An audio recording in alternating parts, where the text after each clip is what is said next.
जय श्री कृष्णा, राधे राधे। आप सभी भक्तों का आपके अपने YouTube चैनल श्री कृष्ण दीवानी में हार्दिक स्वागत है। आज आप सुन रहे हैं वैशाख मास महात्म्य के अध्याय 5 की पावन कथा। सर्वप्रथम भगवान का स्मरण करते हुए आप सब मेरे साथ बोलिए। शांताकारं भुजगशयनं पद्मनाभं सुरेशं विश्वधारं गगनसदृशं मेघवर्णं शुभांगं लक्ष्मीकान्तं कमलनयनं योगिभिद्रया नगमयं वन्दे विष्णुं भवभयहरं सर्वलोकैकनाथम्। ओम नमो भगवते वासुदेवाय। पिछले अध्याय की कथा में हम सब ने सुना था, मिथिलापति के नरेश राजा जनक ने मुनि श्रुतदेव जी से पूछा कि संसार में वैशाख मास की प्रसिद्धि कैसे नहीं हुई। तब श्रुतदेव जी ने उन्हें काशीपुरी में कीर्तिमान नाम से विख्यात एक चक्रवर्ती राजा की कथा सुनाई थी। उन्होंने कहा कि राजा एक बार वन में शिकार के लिए गए। वहां उन्होंने वशिष्ठ मुनि के शिष्यों को वैशाख मास के धार्मिक कृत्यों को करते हुए देखा। यह अचरज देखकर राजा ने वशिष्ठ मुनि से इसका कारण पूछा और उनसे कहा कि मुझे वैशाख के धर्मों को सुनने की बड़ी इच्छा है। तब वशिष्ठ मुनि ने प्रसन्नता पूर्वक राजा कीर्तिमान को वैशाख मास में कौन कौन से कृत्य करने चाहिए, किस प्रकार से स्नान करना चाहिए, यह सब विधान उनको बताया। तब राजा ने सारी बात सोच समझकर अपनी प्रजा में यह ढिंडोरा पिटवा दिया कि मेरे राज्य में जो 8 वर्ष से अधिक की आयु वाला मनुष्य है, उसकी आयु जब तक कि 80 वर्ष की न हो जाए तब तक मेष राशि में सूर्य के स्थित होने पर यदि वह प्रातःकाल का स्नान नहीं करेगा तो मेरे द्वारा वह दंडनीय समझा जाएगा, वध्य और राज्य से निकाल देने के लिए योग्य समझा जाएगा। ऐसा मेरा निश्चित आदेश है। अब आज उससे आगे की कथा सुनेंगे। राजा कीर्तिमान ने प्रत्येक ग्राम में धर्म का उपदेश करने वाले एक एक ब्राह्मण को बसा दिया। 5-5 गांवों पर एक एक ऐसे अधिकारी की नियुक्ति की जो कि धर्म का त्याग करने वाले लोगों को दंड दे सके। उस अधिकारी की सेवा में 10-10 घुड़सवार रहते थे। इस प्रकार चक्रवर्ती नरेश के शासन से सर्वत्र और सब देशों में यह धर्म का पौधा प्रारंभ हुआ और आगे चलकर खूब बड़े हुए वृक्ष के रूप में यह परिणित हो गया। उस राजा के राज्य में जो लोग मर जाते थे वे भगवान विष्णु के धाम में जाते थे। वहां के मनुष्यों को विष्णु लोक की प्राप्ति निश्चित थी। एक बार भी वैशाख स्नान कर लेने से मनुष्य यमराज के पास नहीं जाता। इस प्रकार से अपने धर्म अनुकूल कर्म में स्थित हुए सब लोगों के विष्णु लोक में चले जाने से अब यमपुरी के सब नरक खाली हो गए। वहां एक भी पापी प्राणी नहीं रह गया। वैशाख मास के प्रभाव से यमपुरी के मार्ग की यात्रा ही बंद हो गई। सब मनुष्य दिव्य आकृति को धारण करके भगवान विष्णु के धाम में जाने लगे। जो देवताओं के लोक हैं वे भी अब शून्य हो गए। स्वर्ग और नरक दोनों के शून्य हो जाने पर एक दिन नारद जी ने धर्मराज के पास जाकर उनसे कहा कि हे धर्मराज, आपके इस नरक में अब पहले जैसा कोलाहल नहीं सुनाई पड़ता है। पहले की भांति पाप कर्मों का लेखा भी नहीं लिखा जा रहा है। चित्रगुप्त जी तो ऐसे मौन भाव होकर बैठे हुए हैं जैसे कि कोई वे मुनि हो। हे महाराज, इसका कारण तो बताइए मुझे। तब महात्मा नारद जी के ऐसा कहने पर राजा यम ने कुछ दीनता के स्वर में नारद मुनि से इस प्रकार कहा। वे बोले कि हे नारद, इस समय पृथ्वी पर जो यह राजा राज्य करता है वह पुराण पुरुषोत्तम भगवान विष्णु का परम भक्त है। उसके भय से कोई भी मनुष्य कभी वैशाख मास का उल्लंघन नहीं करता।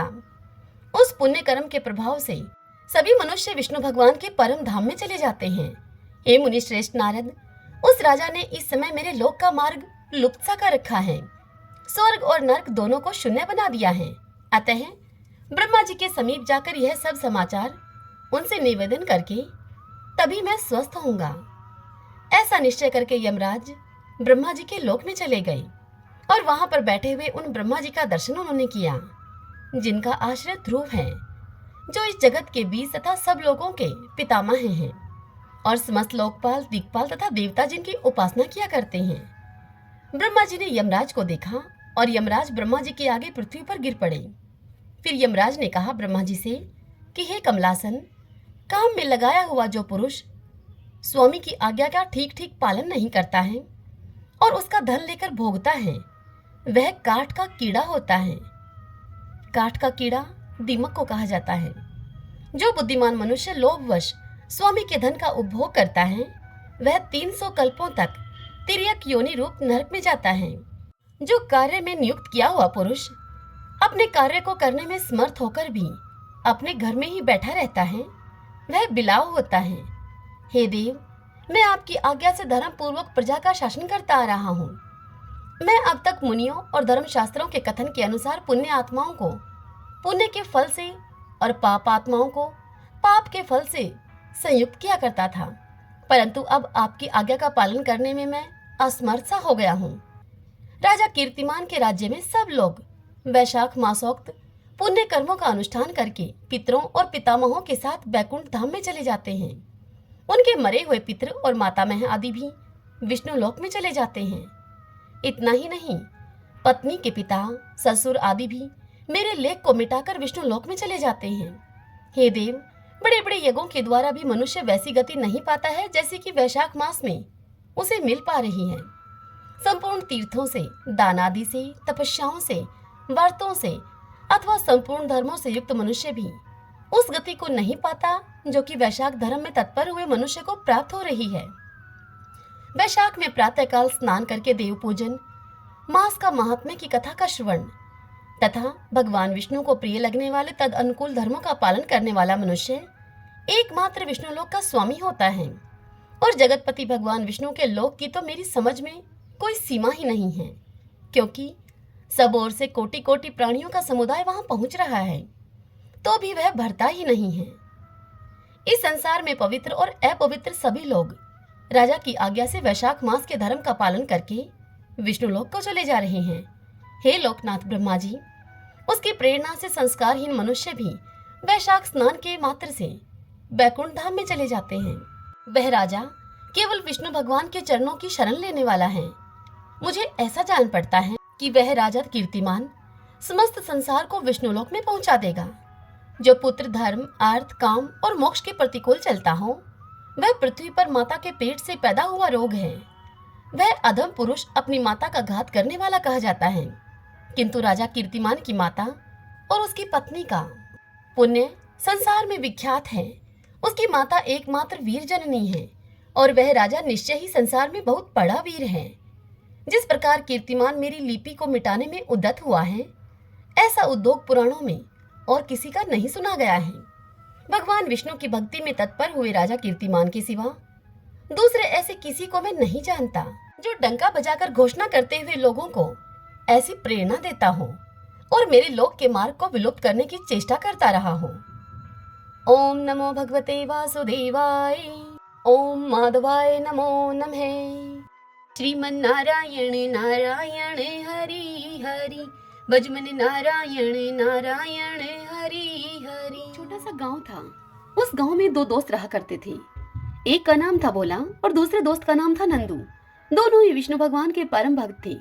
वे दोनों ही विष्णु भगवान की पूजा बड़ी विधि विधान से किया करते थे। वे दोनों हमेशा की तरह मेहनत मजदूरी करने के लिए गांव से शहर को जाया करते थे। उस दिन भी वह मेहनत मजदूरी करने के लिए गांव से शहर जा रहे थे। जंगल के रास्ते में जब वह जा रहे थे तो उनके रास्ते में भगवान विष्णु का एक मंदिर था। वे दोनों हमेशा की तरह ही भगवान विष्णु के दर्शन करके वहां थोड़ी देर बैठ गए। तभी वहां पर एक आकाशवाणी हुई। विष्णु भगवान ने उनसे कहा कि मैं तुम्हारी दोनों की भक्ति से बड़ा प्रसन्न हूँ। मैं तुम दोनों को एक एक ऐसी लकड़ी दे रहा हूँ जिसे अन्य लकड़ियों को छुआने मात्र से समस्त लकड़ियाँ सोने की बन जाएंगी। तुम इस धन को भलाई के काम में प्रयोग करना, गलत काम में इस धन को मत लगाना। अगर तुम दोनों ने इस धन को गलत काम में लगाया तो यह लकड़ी अपने आप ही गायब हो जाएगी। हे वत्स, तुम्हारी 7 गलतियों को मैं माफ करूंगा, लेकिन अगर तुमने 8वीं गलती की तो उस 8वीं गलती के होते ही यह लकड़ी अपने आप गायब हो जाएगी। तदंतर वहां उनके सामने एक एक लकड़ी आ गई।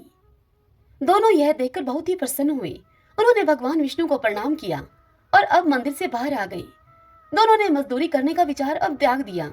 दोनों अपने अपने घरों में आ गए। भोला बहुत ही सीधा साधा और सरल स्वभाव का था। उसके घर में उसके 2 बेटे, एक बूढ़ी माँ और एक उसकी पत्नी सुशीला थी। भोला जब घर वापस आ गया तो सुशीला ने अर्थात उसकी पत्नी ने उससे पूछा कि आप इतनी जल्दी मजदूरी से कैसे आ गई। तब भोला ने अपनी पत्नी और अपनी माँ को सारी बात बताई और यह भी बताया कि यदि हम इस लकड़ी का गलत उपयोग करेंगे, इस लकड़ी से प्राप्त धन को यदि हम किसी गलत कार्य में लगाएंगे तो यह लकड़ी स्वतः ही गायब हो जाएगी। तदनंतर भोला ने उस लकड़ी से एक अन्य लकड़ी को छुआ तो वह लकड़ी सोने की बन गई। अब भोला ने उस लकड़ी के पैसों से भलाई का काम किया। उसने स्कूल खुलवाए, बाग बगीचे बनवाए, अनाथ आश्रम खुलवाए, गरीबों में दान किया, गरीबों को खाना खिलाया। भोला ने उन समस्त पैसों को गलत काम में नहीं लगाया। भोला की पत्नी ने कई बार उससे कहा कि हम घर बनवा लेते हैं, हमारा घर टूटा फूटा है, जेवर बनवा लेते हैं, लेकिन भोला ने उसकी एक न मानी और उसे साफ मना कर दिया। भोला का नाम दान दाताओं में अब सबसे ऊपर आने लगा। उधर दूसरी तरफ नंदू, जो कि भोला का दोस्त था और उसे विष्णु भगवान ने प्रसन्न होकर वह दूसरी लकड़ी दी थी, उस लकड़ी से प्राप्त होने वाले धन को नंदू ने गलत उपयोग किया। नंदू के मन में लालच आ गया। उसने अपना घर बनवाया, जेवर बनवाए, लेकिन कोई अच्छा काम नहीं किया और वह शराब पीने लगा। इस तरह से नंदू ने 7 गलतियां कर दी। जब नंदू ने 8वीं गलती की तो वह लकड़ी अपने आप गायब हो गई। नंदू ने उस लकड़ी को खूब ढूंढा, लेकिन उसे वह लकड़ी कहीं दिखाई न दी। उसने उस लकड़ी को ढूंढने के लिए घर का एक एक कोना छान दिया, लेकिन फिर भी उसे भगवान विष्णु की दी हुई वह लकड़ी कहीं न मिली। अब वह नंदू अपने दोस्त भोला के घर गया। उसने देखा कि भोला उसी कच्चे मकान में रहता है। तब नंदू ने भोला से कहा कि प्यारे दोस्त, मैं अपनी भगवान की लकड़ी को कहीं रखकर भूल गया हूँ, तुम एक दिन के लिए यह तुम्हारी लकड़ी मुझे दे दो। भोला तो बड़ा ही सीधा साधा और सरल स्वभाव का था।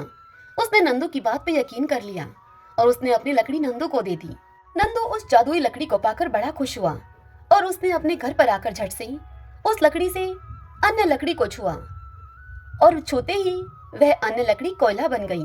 नंदू ने कई बार ऐसे किया, लेकिन हर बार लकड़ी कोयला बन जाती। नंदू को अब गुस्सा आया। वह भोला के घर गया और लगा उस पर गुस्सा करने कि तुमने लकड़ी बदल दी है। तब भोला ने अपनी उस लकड़ी से अन्य लकड़ियों को छुआ तो जैसे ही छुआ समस्त लकड़ियां सोने की बन गई। नंदू अब पछताने लगा। उसे भोला से अब जलन होने लगी। अब नंदू ने जलन के मारे उस नगर के राजा से भोला की शिकायत कर दी और राज दरबार में जाकर राजा से कहा कि महाराज, इस गांव में मेरा एक दोस्त है जिसका नाम है भोला। उसके पास एक ऐसी लकड़ी है जो दूसरी लकड़ियों को छूते ही उन्हें सोने की बना देती है। महाराज, वह लकड़ी तो आपके राजमहल में होनी चाहिए। तब राजा ने सारी बात सुनकर उसकी अपने सिपाहियों को भेजकर वह लकड़ी दरबार में मंगवा ली और भोला को भी दरबार में बुलाया और फिर राजा ने भोला से सारी बात पूछी। भोला ने सारी बात राजा को बताई। तब राजा ने कहा भोला से कि यह लकड़ी आज के बाद राजमहल में रहेगी। भोला चुप रहा, वह कुछ नहीं बोला। भोला ने राजा से कहा कि जो हुक्म महाराज, जैसा आप चाहते हैं वैसा ही होगा। अब भोला लकड़ी राजा को सौंपकर अपने घर वापस आ गया। अब उधर महल में राजा और राजा के मंत्रियों ने उस लकड़ी से दूसरी लकड़ियों को छुआया तो दूसरी लकड़ियां कोयला बन गईं। राजा भी विष्णु भगवान का परम भक्त था। उस रात्रि में भगवान विष्णु ने राजा के स्वप्न में आकर राजा से कहा कि हे राजन, भोला मेरा परम भक्त है। वह हर गुरुवार को मेरा व्रत करता है। उसके वैशाख मास के स्नान से प्रसन्न होकर उसको मैंने यह लकड़ी उपहार स्वरूप भेंट दी थी। तुम यह लकड़ी भोला को वापस कर दो, नहीं तो मैं तुम्हारे राज्य को नष्ट कर दूंगा। राजा ने अपने स्वप्न की यह बात सुबह उठकर अपनी रानी और मंत्रियों को बताई। राजा की रानी बड़ी समझदार थी। उन्होंने राजा से कहा कि महाराज, यह लकड़ी उस भोला को भगवान विष्णु के कारण प्राप्त हुई है। उस भोला के सत्कर्मों से उसे भगवान विष्णु ने प्रसन्न होकर यह लकड़ी दी है। अतः आप यह लकड़ी भोला को वापस दे दीजिए। तब राजा ने बहुत सोच विचार करके अपने सिपाहियों को यह आदेश दिया कि पालकी लेकर जाओ और भोला तथा भोला के परिवार के सभी लोगों को तुम महल में लेकर आओ। तब भोला और भोले का परिवार पूरी ठाड़-बाट से महल में आए। तब राजा ने भोला की वह लकड़ी भोला को वापस कर दी। भोला को खूब सारा धन देकर उसे पूरा मान सम्मान दिया गया और उसके दोस्त को कठोर सजा सुनाई राजा ने। जो भी मनुष्य वैशाख मास में प्रातः उठकर स्नान करता है, वैशाख के व्रत और धर्मों का पालन करता है, उस पर भगवान विष्णु प्रसन्न होते हैं। उस मनुष्य की सभी मनोकामनाएं भगवान विष्णु की कृपा से पूर्ण होती हैं। सभी बोलिए विष्णु भगवान की जय।